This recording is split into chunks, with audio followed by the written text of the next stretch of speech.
Well, welcome everyone. Good evening. Thank you for coming out on a Thursday night. We are here tonight as part of our community educational pieces. Tonight around restorative practices. We offered a number of sessions last year, and this is one of the topics of interest to our community, so we wanted to make sure, now that we're a little bit more aware of it for our professional development and training, to start to bring parents and caregivers into the conversation about what are restorative practices, why are they important, and how are we implementing them here in the schools. So I will begin with the why, and then I will introduce my team who will take it from there into the details. See, the sun does me. All right, so the why. The first is it's part of the law now. So prior to November of 2022, superintendents and principals had discretion as to how we handle discipline in the schools. So still to date, certainly if a student brings a weapon to school, brings drugs to school, assaults an adult, is charged with a felony, we can still suspend them. Prior to November 2022, we could do the same for fights in school, for vulgar language used in school. Now we can't. In fact, the law says that we shall not suspend or expel a student until alternative remedies have been employed and their use and results are documented. So we now have an expectation from the state and the Commissioner of Education that before we suspend a student and keep them out of school and away from learning, we try other means of disciplining them, which may include, but not limited to, mediation, conflict resolution, restorative justice or restorative practices, which we're talking about tonight, or collaborative problem solving. So it's really an expectation that we're working with students to keep them in school and to learn from their mistakes. We also have a recommendation from our 2022 equity audit. One of the findings was that current approaches to discipline aren't serving the goals of accountability, repair, and growth. And these three things you will hear throughout the presentation tonight, which is we do want to hold our students accountable for the decisions that they make. We want to repair relationships that might have been tried or hurt by decisions that are made. And we certainly want to make sure that our students are growing and learning from their poor choices and how not to make them in the future. So coming out of the equity audit and talking about what does this look like in practice, we have a DEI roadmap. One of the 8 categories is creating a positive school culture and climate. So we talk about making sure that students have a sense of belonging, that we provide students, educators, and families with tools to address bullying and bias in the moment. We talk about training a cohort of administrators and counselors in restorative practices, opportunities for peer leadership, guidelines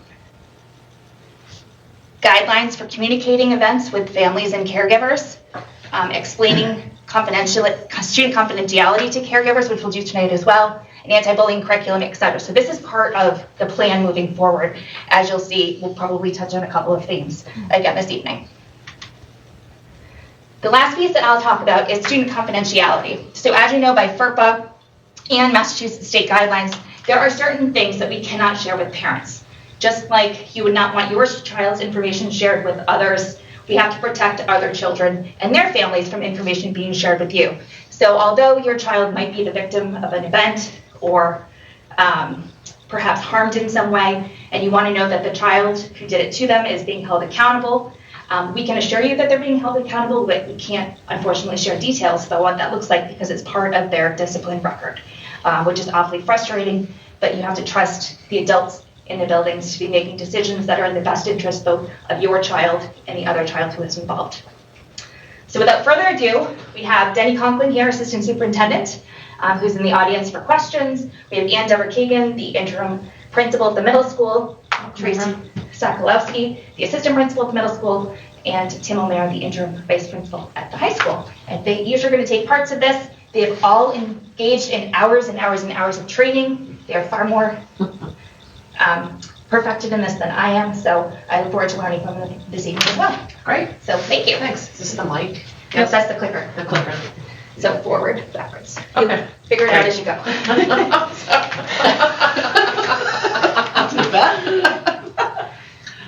Repair.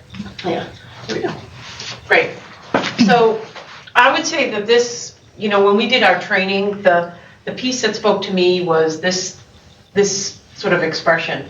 The focus is the people, and in our case, the students. And I think that's always how we've done discipline at DS, that it's, we're not doing a whole, we're doing some new things, but we have always really focused on the student and that relationship, and that's been a really huge piece, and involving parents. So I would say that piece is huge. But, suppression, which is just solely disciplining a student, there's no conversation, there's no education.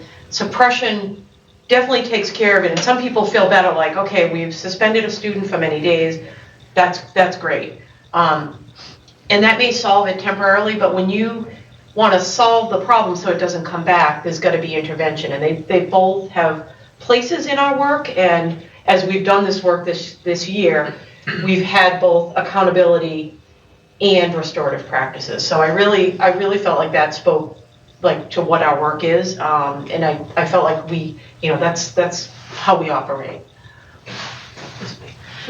So just in terms of where we kind of have taken some guidance from, there has been some research around where restorative practices have been impactful. And there's some 4 or 5 key areas that we would talk about, and that is that it really has shown to improve the school climate, and that is it's been enhancing within terms of perceptions of students themselves, with relationships with teachers. It has reduced a lot of disciplinary actions in a number of schools in terms of when they have this approach. It doesn't, like as Anne was just saying, it doesn't just stop and respond to incidents. It responds to the behavior, what's causing the behavior, and hopefully repairs so that they don't occur again. It improves relationships, not just with the students themselves, but with adults in the building, and different peer relationships and different constituencies. It really does address bullying when it's done in a repair in a community-built way. And hopefully over time, as we know, the goal is always to reduce racial disparities. That's just one of our goals of restorative justice as an educational institution, and I think that's always what we're going to aim for.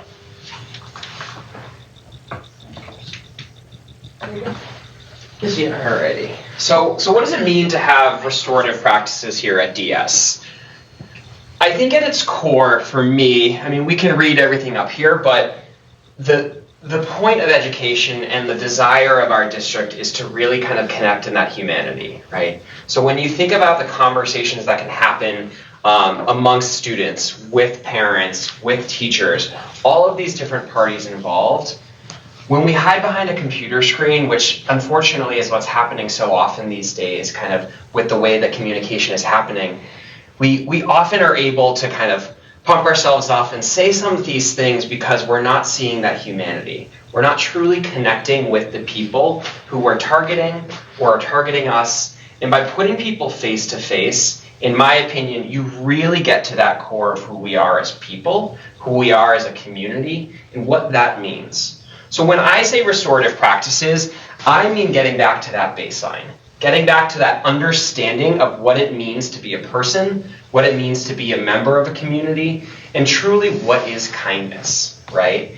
We make mistakes, not just students, teachers make mistakes, educators make mistakes, parents and guardians make mistakes, and that's okay, but what we do after the fact is really what helps us kind of understand and grow and try to not make those mistakes again. So when we look at kind of what a restorative practice is, we're doing these things already in our classrooms. When we think about our responsive classrooms in our elementary schools right now, they're doing just that. We think about a kid who has kind of an emotional burst or an energy burst or a frustration because their brain truly doesn't know how to connect what's happening in front of them with what they can do or say. They can't articulate it as well as some adults can. And so in those moments, the teachers are already trained to have these classrooms, these circles, and really get down to the point of what's going on, why we responded or reacted the way we did, and how can we be better next time. I think sometimes we leave that at the elementaries, but the reality is that can be used at middle schools, that can be used at high schools, that can be used in corporations in the real world out there, but really kind of identifying what's happening and then changing and growing from there. So we use these proactive approaches to help build community through relationships and community buildings. Again, it goes back to that person-to-person connection and conversation. We can say something, but when we have to say it to someone face-to-face, you feel that impact. And admittedly, there's there's that moment of, that wasn't great. That didn't feel good to say to that person's face. And the reflective kind of energy that goes into that helps the brain kind of get that stamina to understand what to do next time, as opposed to continuing to do the same act over and over again. So this is just a great visual that we've worked with a lot in the Center for Restorative Justice out of Suffolk University, one of the programs that we're utilizing and experiencing through our PD. And it really just shows kind of all of the things that are happening kind of within our students' lives, our lives. But what I want to point out here is really how everything is rooted in that community culture. So when we talk about restorative practices, when we talk about all the things that we need to be doing as a school district, at its core, we want it to be happening in all aspects of our community, right? The kids can learn it here, but if we're not doing it everywhere, all of the growth, all of the things that can be productive and helpful for our students may not really have those strong roots to continue through beyond the doors of any of the schools that the students are in.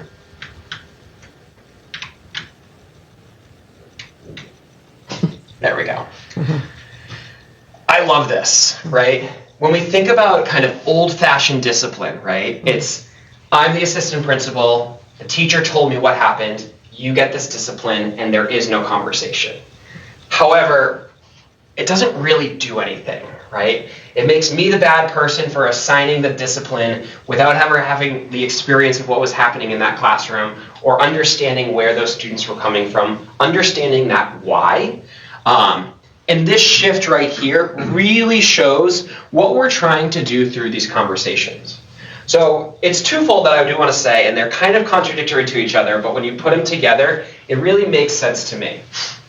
For me, when I'm having a conversation with a student, it's really about understanding the why, right? Why did you do that? What happened?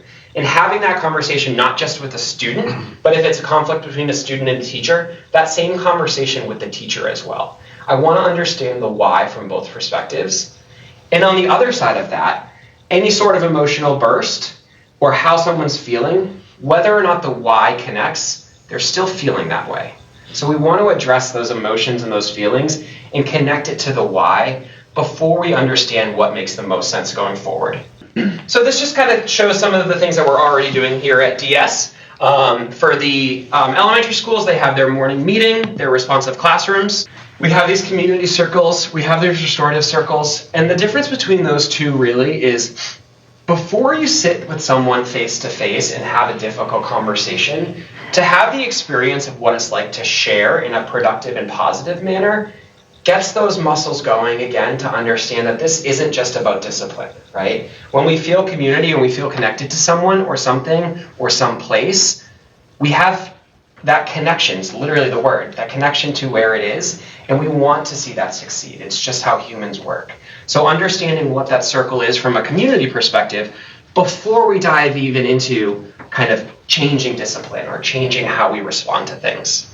At the high school, we have our peer leadership program. The way that works, our students are interviewing, and they work a lot with our rising ninth graders, but they're also starting to work with some of our middle schoolers and conversations around how can students help students. We have social emotional learning that goes across the board, right? That's not like a subsection of a lesson or anything, but really sprinkled in everywhere. And of course, that sense of belonging. Our school counselors are incredible here in the district, and really get to know the students in a way that they feel seen, they feel heard, they feel understood.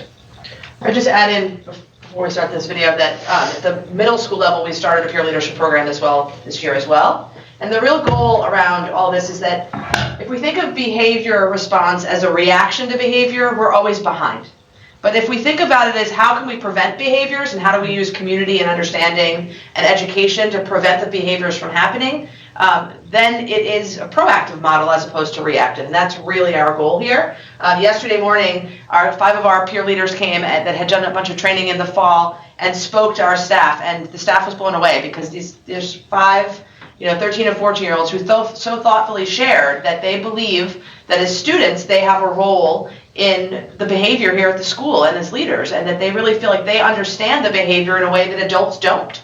And so it's involving student voice in this process as well. It's not just, us as a leadership team or as educators or the teachers, really telling kids things. It's asking the kids for their voice and their perspective, because ultimately what we want when kids are finished the middle school is to be ready to be productive high school students. And when they're done with high school, we want them to go off and be productive adults, because they'll all be 18, most of them will be 18 at that point, right? So it's about getting kids ready for the future. And how do they interact with one another? How do they respond to conflict? How do they respond when they make a mistake? Because one of the first things I say to kids when they come into my office is, we all make mistakes. It's how we respond to them, how we learn from them, how we grow from them that changes who we are and kind of reflects what kind of a person we are. So, I think that's the way we want kids thinking, is that it's not just about if you make a mistake, it's when you do, how do you fix it, and how do we prevent them from happening again? And that's what we're seeing, a lot in our conversations with middle schoolers. I'm sure it's happening at the elementary school as well. But I think we should they're not here, but a huge shout out to our counseling and our support services, because we have a phenomenal team that really helps kids dig into these concepts and these issues before they become disciplinary problems, which is a huge piece of our plan. So your best plan. Maestro? I can press play, clearly, Yeah.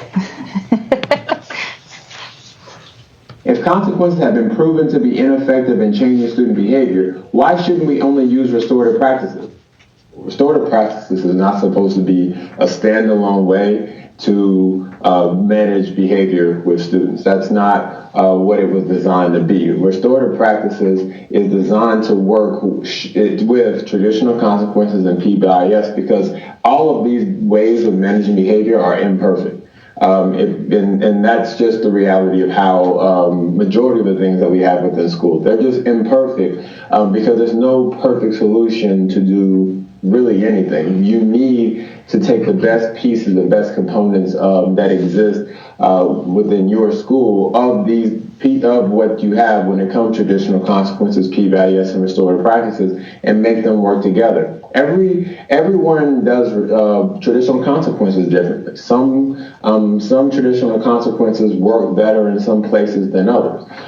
The way that I used to, one thing I'll step back and say, I'm very much a proponent of I'm a zero tolerance kind of person. I'm from Mississippi. I grew up as far south as you can be, and it was when I grew up, we were disciplined very punitive.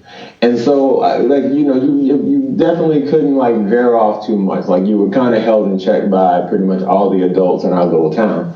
And so zero tolerance is kind of something I understood. You're not allowed to get away with doing what you're not supposed to do. And so I think the idea of zero tolerance is not a bad thing. The problem is the execution of zero tolerance. Zero tolerance doesn't mean it has to be the same consequence every single time. It doesn't mean you have to suspend the student. It doesn't mean that you have to do this particular thing. Zero tolerance can mean that if somebody does something, we're going to do something to address it to where it doesn't happen again. And doing something to address it to where it doesn't happen again doesn't necessarily mean you're going to suspend. And to be honest, if you don't want it to happen again, a suspension is not the best option, because a suspension does nothing to address the actual problem. And so that's what we looked at and how we figured out that we're going to address every single thing that students do, but we're going to do it in a way to hopefully rectify the situation to where the problem doesn't happen again, because that's what we're trying to focus on. We want to stop the problem. And so by figuring out how to stop the problem, you're addressing every aspect of the problem. So you're addressing everybody involved. You're addressing the underlying behavior that led to the problem. And so you're looking at that. And so what the traditional consequence, what the punishment we used it for, was as a structure to be able to teach the behavior.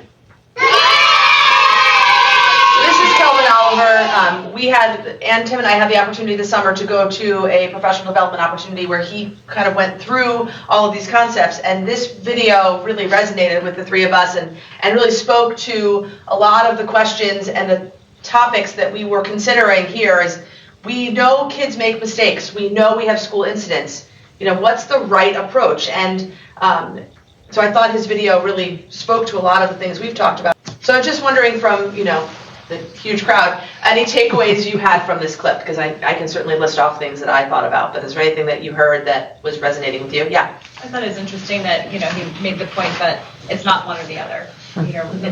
Zero tolerance is still part of the slate of practices, but it's not the end point. Right. I appreciate it. Definitely. Anything else? So yeah, that was definitely one of the big pieces, that it's zero tolerance does not mean that it has to be the same thing every time, right?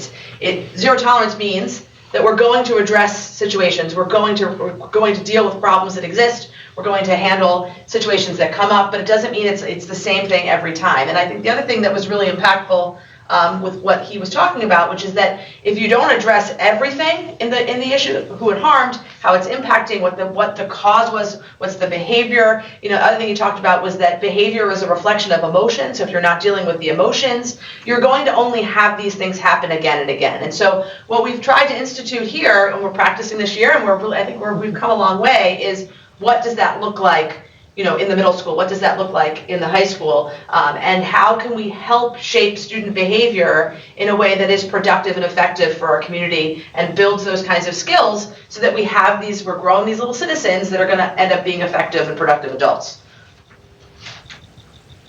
Great.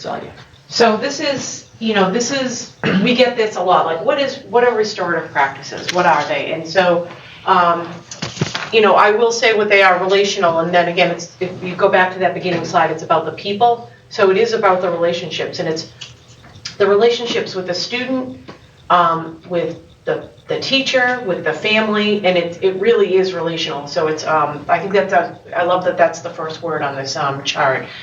And the big goal is to change behavior. As Tracy just said, we do not want repeat behaviors from the student. They hold students accountable. We're going to talk about that in just a little bit. You might sometimes hear it called restorative justice or restorative discipline. We call it restorative practices mostly because we went to Kelvin's training. We're working with his model, which really fits what we feel fits us here at DS. So they call that restorative practices. I think restorative justice is maybe more of a criminal justice term, and you may see it outside, but those are some of you might hear it called that, but here we call it restorative practices. It may be a part of OOS's out of school suspension, so we may do restorative pieces. We may still suspend a student and be working on this. ISS is in-school suspension, so a student may be in-school suspended and we working on the restorative. So they sometimes, very often work together. What they aren't is new. We've been doing pieces of this. This wasn't a huge leap for us. We had been doing a little bit of this work already before. I think this really filled our toolbox with this recent training. We've definitely modified some of the stuff we've done, but the goal has always been the same. It absolutely doesn't let kids off easy, and I would say it requires more time from the student when we go this route. And as I said before, it's not saying the student won't have detention or be suspended. Those pieces still happen. Okay, so what does it look like? What's new? So these are some of the things that we're doing with our students when situations come up. Something called accountability projects. We have them do reflections, something called a structured day, and we have some other new processes that we work with families. So accountability projects were something that we brought back from Calvin Oliver, and what this is really thinking about that learning piece, right? The kid makes a mistake, they need to learn about the impact of their mistake, and they need to think about why don't I want to make this mistake again, and how do I avoid making this mistake again? So we've really taken it on to have these kids, instead of, and I'd say, we were just talking about that it isn't letting off kids easy. In previous years, I can speak for myself, last year, I might have had kids stay for detention and they might have, written a note or done a little reflection, but I didn't, that was all they did, right? There wasn't a lot of me ensuring that they were learning something new and really making sure that I understood that they understood the impact of their decision making and how to avoid that going forward. So we really tried to build that into these projects. So I'm just going to explain a couple of projects that we have done that have been really successful. So the first is, like all schools, we have students who, unfortunately will vape, right? It happens at the middle school, it happens at the high school. Instead of just saying, oh, you get suspended for vaping, we had a student, we find educational materials that are appropriate for the age level of the student who made the mistake. And so, for this particular student, I found I created a Nearpod, which is an interactive kind of learning tool on vaping. So the child watched some videos, read some articles, took some notes, answered some questions to really understand a lot of the health implications. And as you can see over here, like talking about marketing strategies. So how are people trying to get you to vape? And what are the health risks? What are the social risks? So these were all part of that. And then at the end, the student had to create, and that's the title slide for their little project, had to create a little project where they had to present to me and to a school counselor, they had to share it with their parents, about why vaping is bad for you. So at the end, I was able to at least know that that student heard what we know to be so true, which is that vaping is dangerous, right? And there's bad implications to vaping, especially for young people. So it wasn't just a, hey, you're detention or hey, you're suspended. It was, you're going to learn from this. So our hope is that now, if the student is struggling, we can go back to that. So let's review what we learned, right? What are some of these strategies? Another one was we've here at the middle school, I'm sure every middle school across the country is having issues with digital citizenship. We put, phones and devices in the hands of kids who really sometimes aren't emotionally ready for the implications, and they sometimes make bad choices. So we had some issues with a certain grade level, and they were logging into each other's machines because they had found out passwords. And so, we talked to the kids about, how important it is to really adhere to someone's privacy and whatnot. And again, instead of just saying, oh, don't do that again, or oh, we're taking your Chromebook away, or we're going to give you detention, we had students work on it. And this was actually a great project because it was two students who had made the mistake. They didn't make the mistake together. They made it separately, but around the same time. And so they chose to work together on this project, and they created a project that was so great that we actually, when we went to the students, and now forwarded to the students and said, all students, like, you got to protect your passwords. We talked about good password strength. We actually used slides from these students' project to share with other students. So they took it so seriously that their materials were now a learning material for others, and they were really proud of that. So, out of their mistake came some good learning and some pride, and I've checked in with them. They were really psyched that, like, that, I was so excited it went home in the newsletter, and they no one knew it was their name, but they took pride in that. So for me, I hope it also not only did that accountability project process help students learn, but it also helped me foster good relationships with those students where I was able to say, yes, you're going to have consequences, and yes, I'm going to hold you accountable, but I care about you as a person, and because I care about you, I'm going to hold you accountable, and I'm going to revisit. So I think that's really one of the things we're also really working on. This is that it's not a draconian. You come in, you get the detention, and you walk away. This is about relationships. This is about helping kids learn and move forward. So accountability projects thus far have been, I think, very, very successful. So the reflection piece has been good. So I can share, so a reflection might be used with not only what Tracy just described, where students maybe made some digital mistakes or vaping, you can pop that in with it. But the reflection can be used for, smaller infractions that they're after. So so I had a couple students this week that I had to give detention to for something that they did. And instead of them just sitting in the detention room, they had to fill out a reflection form. And so some of the questions will sort of specialize towards what happened, but these are some of the general questions that we have them reflect on and write about.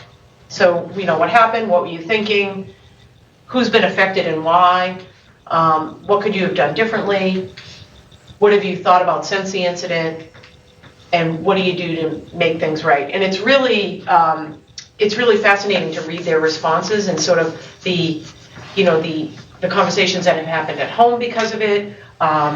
You can hear the sort of if it was a teacher that maybe they lied to, right? So you can really hear that and see that. So it can be very helpful for them to just stop, pause, and think. And for this incident this week, I had the students do this on their second day of detention. So they had a couple of days to think about this, process it with their families. And I think an old reflection might have been what happened and, what could you have done differently? I think probably in my former assistant principal, like I would probably just do these 2 questions, but I do like that they, we talk about who's been harmed, right? Who's impacted, and, some students will talk about their parents and that they disappointed them, right? Like that's a really huge piece to them. A teacher that they feel bad, that they see the trust piece. So, I think that thinking process can be very powerful in hopefully changing behavior. So a structured day can look different at different schools, obviously, and in different age groups, but the idea truly is that if a student is suspended, they're missing that opportunity to learn, which is the goal of our school system, right? And so a structured day is kind of an altered version of saying, you know what, no, you're out of school, or you're in school suspension, you're in one room and you're doing work by yourself. The idea is that they still have access to their learning, they have access to their teachers, but we kind of strip away all of the other kind of benefits of the school day, really, or the fun parts that kids are really excited about, so that they still have the most access to what they need to do. So they go to their classes, right?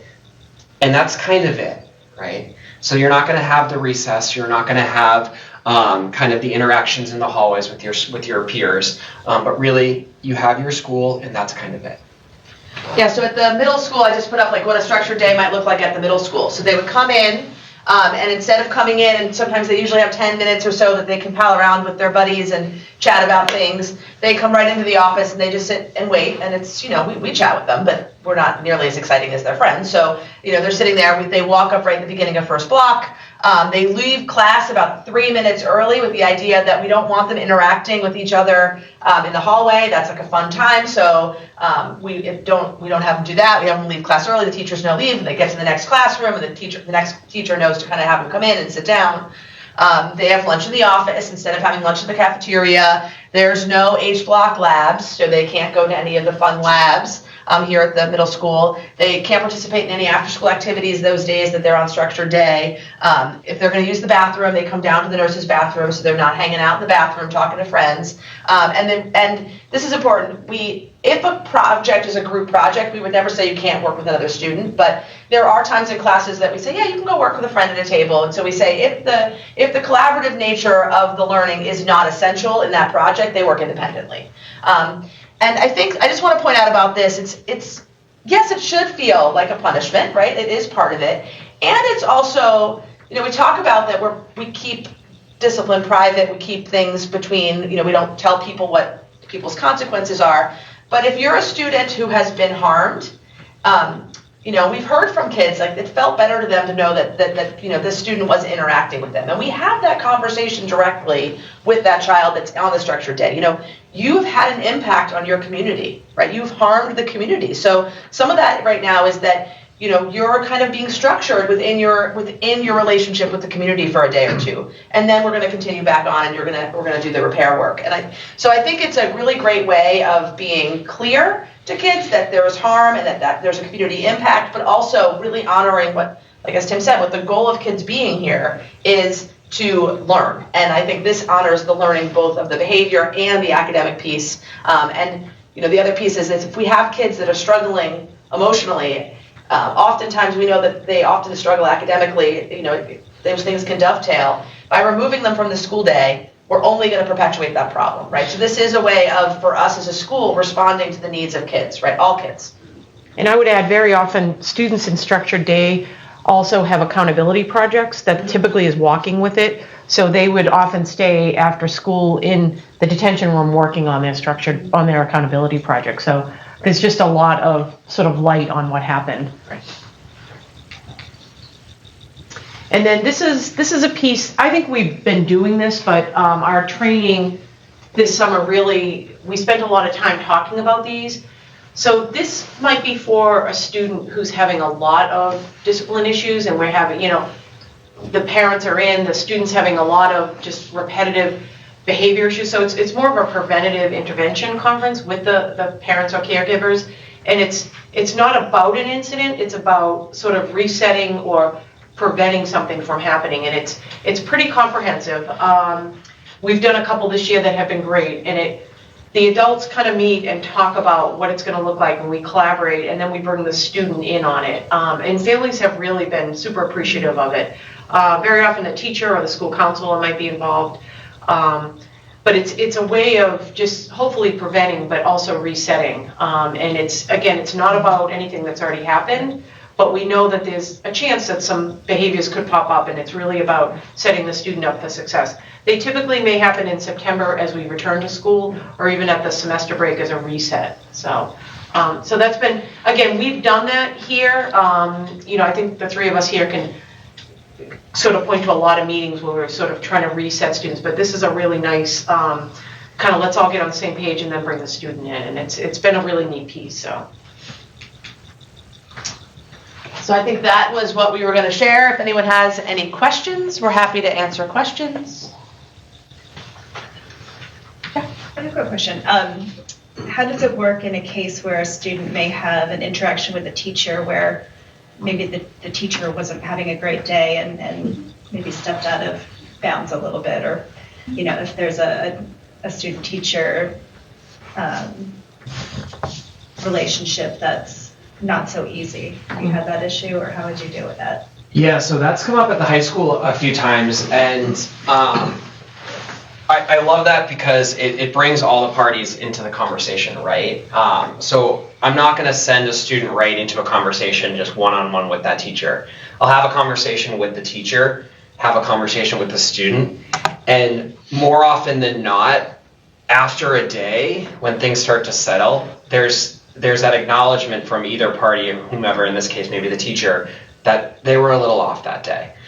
So we would provide an opportunity for those two to have that conversation. What I always do is ask the student, do you want a counselor to be there with you? I'm happy to be there.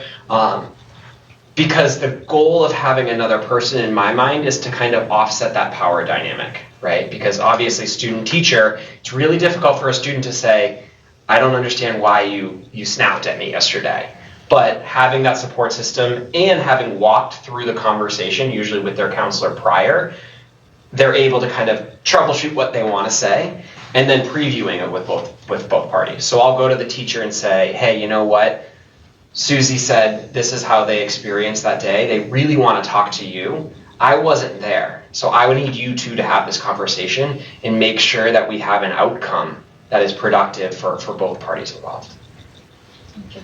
Yeah, at middle school we have, it's sometimes different. A lot of times in the middle school it's a misperception, right? And, teachers might say something that's misperceived. Of course, teachers can make mistakes. We're all human. I think at the core, that's what this is all about. We're all about relationships and being human. And so we've fostered, oftentimes our school counselors will get involved and help bridge those, repair, and really just focus on that relationship piece. And we hope that, parents reach out. Oftentimes, a lot of times it comes to us through parents, because kids are a little bit more reticent to bring that up. At the high school level, they might be more willing to go in and speak up, but the middle school level, it's often coming through parents, and we welcome those. I think, most important thing you can have with a teacher is a good relationship. Even if a teacher and a student are struggling, that repair can be done. So we focus on those things. So much of this at its core is about sense of belonging.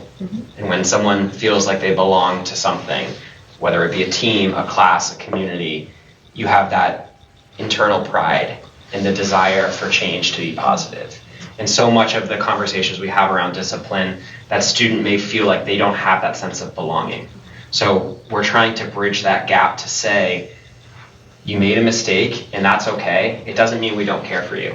It doesn't mean we don't want you here. It doesn't mean that you're not a part of this community. In a lot of the conversations, whether it be the structured day, whether it be the accountability projects, the idea of them is to again, bridge that gap and say, you're here, you're gonna be here, and we want you to feel like this is a place where you can be the most successful you can. Yeah, I would just echo that and say that ultimately what we hope is that the community will trust that we care about each and every one of the children that are in our building. And that, going back to the confidentiality piece, oftentimes parents want to know things that we just can't share with them. So just that trust piece of, we really do care. We care about the kid who made the mistake. We care about the kid who was harmed. We care about the other kids who might have seen and also been harmed. And we try to deal with all of those pieces. And sometimes we just can't communicate out exactly what we did because it's not allowed. Like, it's against the law to basically, do those kinds of things. So we're doing the work here, and that's the trust piece, right? That's our job.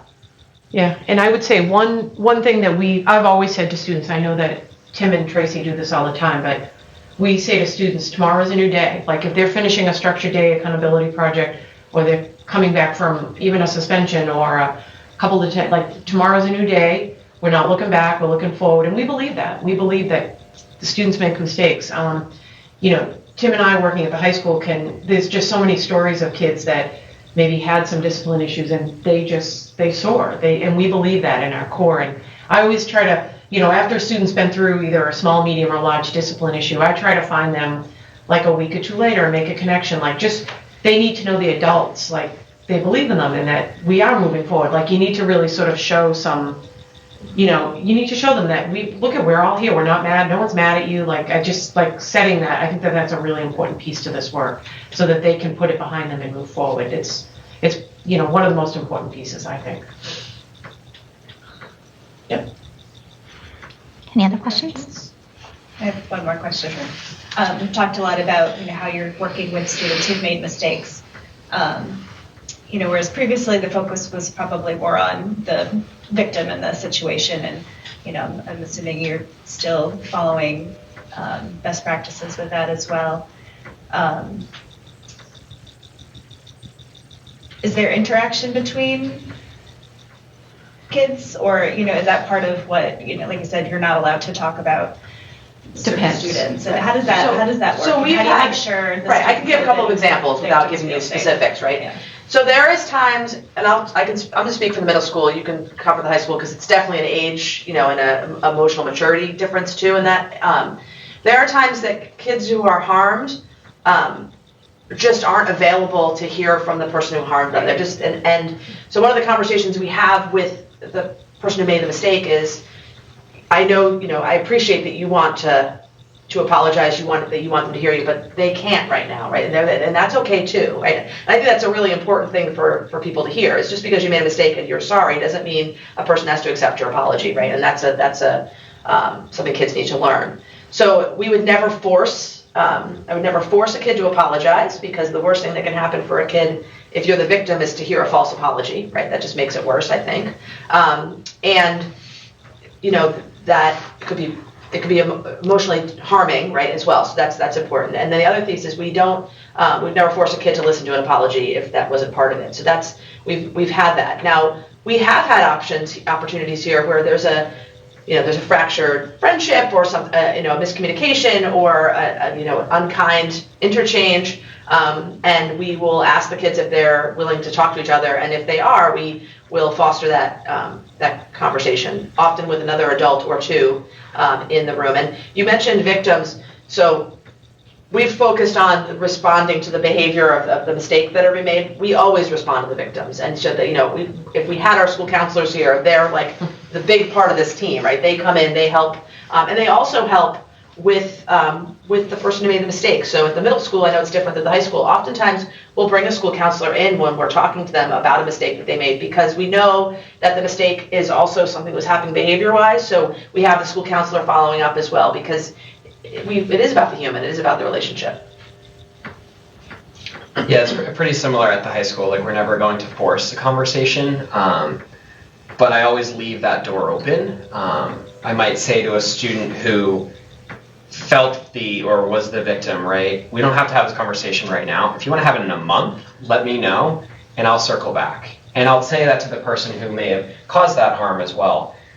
We're going to have whatever's happening right now. There might be the structured day, there might be the detention, whatever it might be. And I still might call you in a month and say, hey, I know that you want to move past this. However, I think this conversation is really important.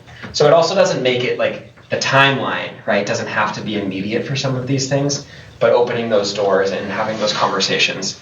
And I think it's also a lot about like practicing what we preach, right? So I'll give an example of myself. I was told a situation that happened in the cafeteria, and it boiled my blood. I was so frustrated with hearing this that I approached a conversation with a student, and admittedly my emotions were heated, right? I was probably at a 9 when I didn't necessarily need to enter that conversation that way. I should have given myself a half hour, but I didn't. We had that conversation with the student, and then 2 hours later, it wasn't sitting well with me. So I kind of had to own my mistake. So I called the student back down, had a conversation with and said, you know what, I don't agree with what happened in that cafeteria, and I stand behind my frustration. However, my response in that situation was not appropriate. So as adults, I think it's really important for us to own that as well and say we can make mistakes too.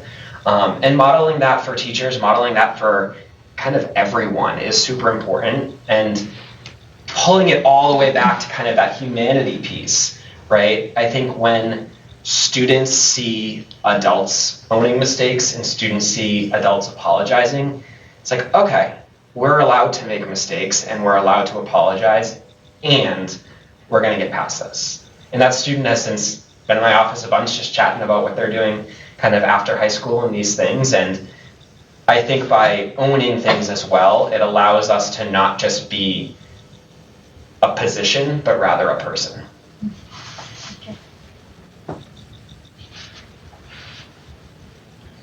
Any other questions?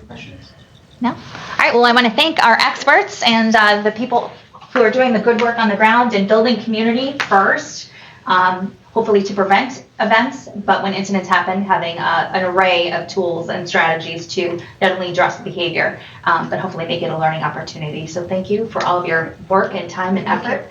And thank you all for being here. And we look forward to coming together again on a new topic on another day. Thank you. Thank you.